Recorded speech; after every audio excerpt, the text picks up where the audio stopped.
Fala galerinha, beleza? Então, vamos começar hoje com a nossa primeira aula sobre conjuntos, noções primitivas e sobre a igualdade. Então, vamos nessa. Aqui nós temos alguns conceitos antigos, que são chamados de conceitos primitivos, que a gente precisa levar em consideração. O que seria o conjunto? O conjunto é a reunião de elementos sempre designado por uma letra latina maiúscula, A, B, C, D e por aí vai. Então, vamos supor que nós queremos falar sobre doces. Então, eu posso ter um conjunto de doces, ok? E cada tipo de doce existente é um elemento que faz parte desse conjunto. E o elemento são os objetos distintos que constituem o conjunto. Ou seja, nesse exemplo que eu falei do doce, por exemplo, se a gente falar do beijinho, ou do bem casado, paçoca, enfim, doces existentes de uma forma em geral. Qualquer um desses doces, cada um deles é um elemento.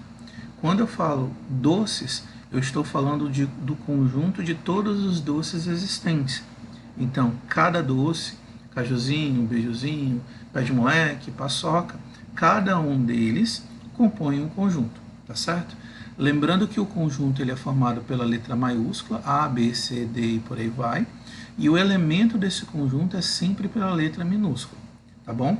Não esqueça esses detalhes porque eles são muito importantes à medida que nós formos estudar os nossos conteúdos. Pertinência. A pertinência é quando um elemento faz parte do conjunto. Por exemplo, continuando a falar de doces, vamos supor que eu falo sobre, deixa eu pensar, bolo de chocolate. Bolo de chocolate seria um doce? Se ele for um doce, então quer dizer que esse bolo pertence aos doces. Mas se ele não for um doce, eu vou dizer que ele não pertence. Feijoada. Feijoada é um doce? Obviamente que não. Então ele não pertence ao conjunto doces, tá certo? Então essa questão de pertinência é quando o elemento pertence àquele conjunto. E nós vamos sempre usar esse símbolo aqui, ó, esse ezinho, para dizer quando o elemento pertence. E usamos o ezinho, ó, cortado, né? Esse ezinho assim cortado, para dizer que o determinado elemento ele não pertence, tá certo? Olha esse exemplo. Se você tem uma bola de futebol e uma bola de vôlei, nesse caso, você tem dois elementos, cada uma das bolas, né? Essas bolas fazem parte do conjunto bolas. Então, podemos dizer o quê? Que tanto a bola de vôlei quanto a bola de futebol pertence ao conjunto bolas. E eu posso representar dessa maneira aqui, ó. Estão vendo? Então, o conjunto bolas é representado por quem? Pela bola de futebol e pela bola de vôlei. Perceberam como que é fácil, bastante simples, tá? Eu posso escrever também, ó, que a bola de vôlei pertence, eu esqueci de botar aqui, gente, ao conjunto B, que seria o conjunto bolas. E a bola de futebol pertence ao conjunto B também. Então percebam que eu já falei sobre o elemento, falei sobre o conjunto e falei sobre a questão da pertinência, tá certo? Olha esse outro exemplo aqui. Esse outro exemplo aqui ele é bem regional. Opa, bem regionalzinho. Não subi muito para poder a gente visualizar. Vou apagar o restante das cores. Tá, vamos ver. Então, olha só. Na refeição de todo malvesense não pode faltar peixe com farinha. Sei que vocês gostam bastante de peixe aí, né? Os peixes favoritos são tambaqui, representado pela letra T, jaraqui, representado pela letra J, e pirarucu, representado pela letra P. Então, podemos escrever o nosso conjunto da seguinte maneira. No conjunto refeição dos malvesenses, nós temos o peixe tambaqui, jaraqui e pirarucu. Ou eu posso representar da seguinte maneira. no meu conjunto A, nós temos os elementos T, Tambaqui, J, Jaraqui e P, Pirarucu, tá certo? E eu ainda posso dizer isso aqui, ó, que o Tambaqui pertence ao conjunto refeição, ou o meu T pertence ao conjunto A. O Jaraqui pertence ao conjunto refeição, ou o meu J pertence ao conjunto A. Pirarucu pertence ao conjunto refeição, ou o P pertence ao conjunto A. E eu ainda posso escrever dessa maneira aqui, pessoal. Ó. O meu conjunto A, ele é formado por um X, tal que esse X é um peixe. Então, quando eu não sei dizer qual é o tipo de peixe, eu posso representar por uma incógnita, por uma variável. Nesse caso, eu represento pelo X. Então, o X é um peixe que os maoesenses gostam de comer. Aqui em cima eu citei 3, mas existe uma infinidade de peixes que podem ser utilizados.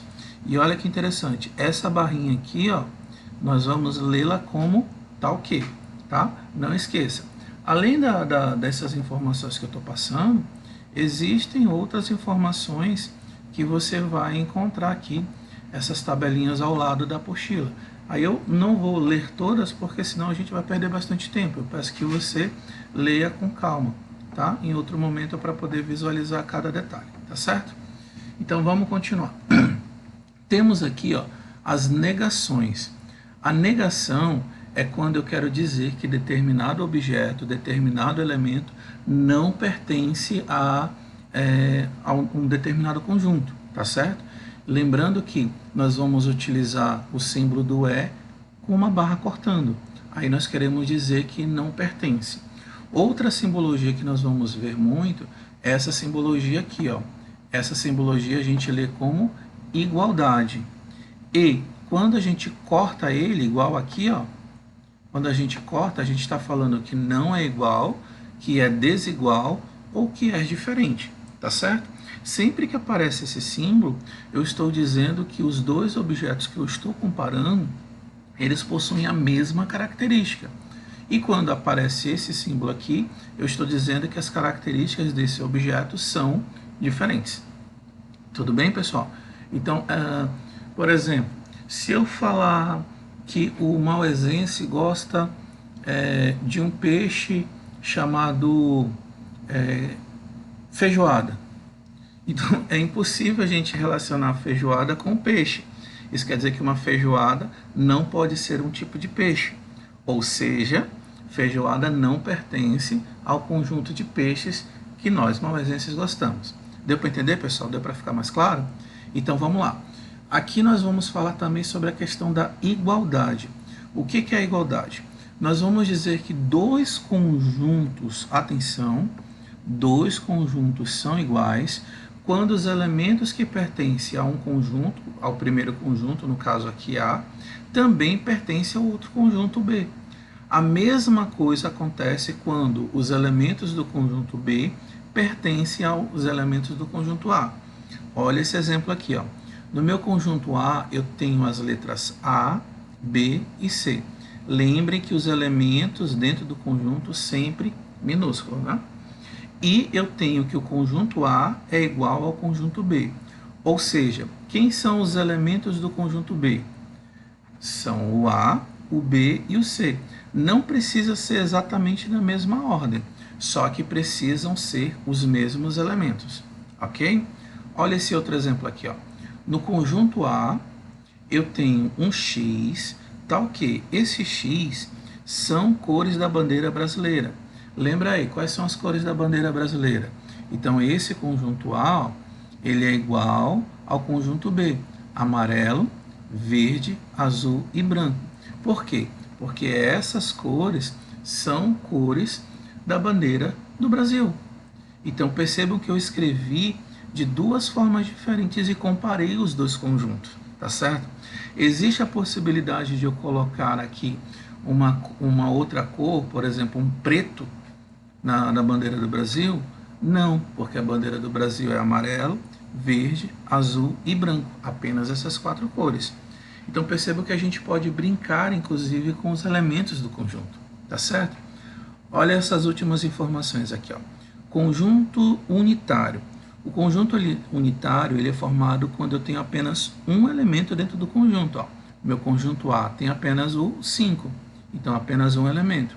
O conjunto B tem apenas o B minúsculo, ou seja, tem apenas um elemento.